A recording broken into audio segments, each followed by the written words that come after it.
What are you currently reading, listening to, or looking at to inspire your work? Ooh. Can I start? I'm so excited. So, I was telling Kay that I've had a few weeks off, and I've just been happy reading. And so, I randomly just like messages been saying like, okay, well, Harlem Renaissance, James Baldwin. I'm reading James Baldwin, his play, because he also was a playwright. Mm-hmm. He wrote a play. Mm-hmm. Not only was he a novelist, he was a playwright. People like Maya Angelou, I'm gonna start reading more of her works.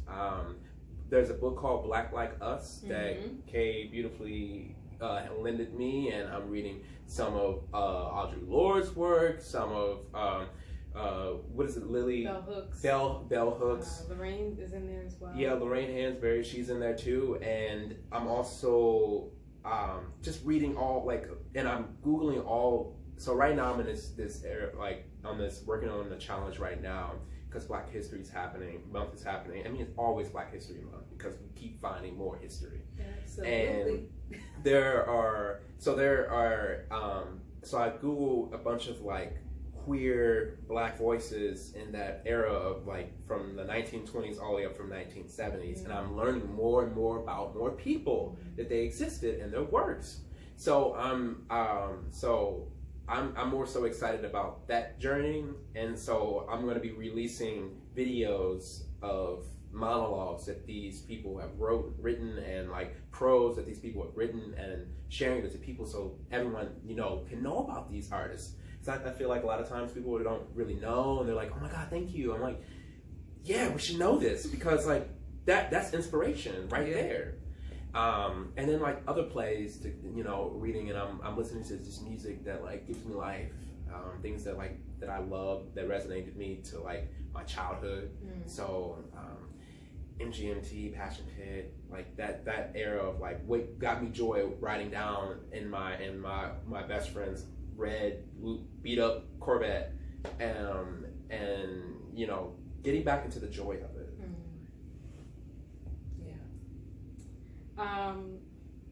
When it comes to theater, I'm reading a lot of Susan Lloyd Parks. Yes, Susan Lloyd Parks. And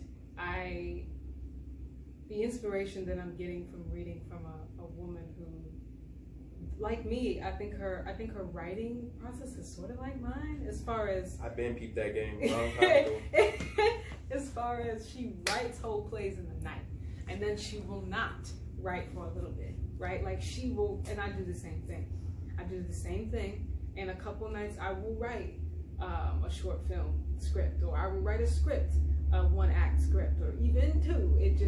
I'm in that, again, where I'm feeling like I'm being forced to do it, but I want it, right? That feeling. But I'm reading a lot of poetry.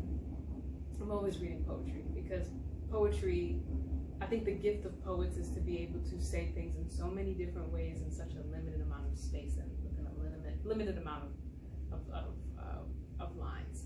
I'm reading Stacey Ann Chen right now. I always go back to Stacey Ann Chen. I think she was the first poet that I fell in love with, really. I thought it was Dr. Angelou, but it wasn't. It was her.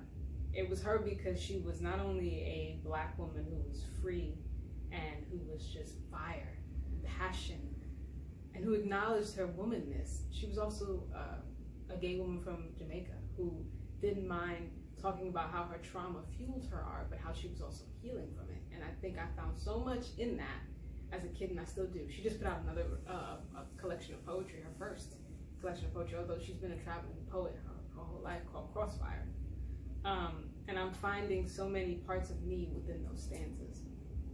Ebony Stewart is another poet that I've been reading all of last 2019 and all of January. I've been reading both of them. She's another poet who just says it all and just leaves it on the floor. And I think that's what I'm always trying to do in my own writing. I'm trying to say it and find different ways to say it and leave it. So there can be no second guessing about if I said what I needed to say, did it come across as that for myself. Not for others, but for myself. So yeah, music.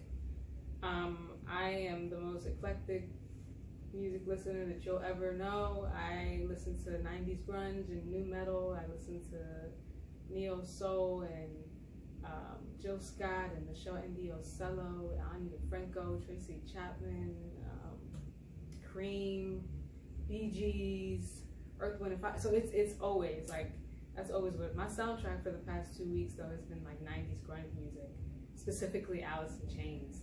Like that's been my steez this past couple of weeks. So it moves, you know, it moves with a little bit of soul from new artists in there.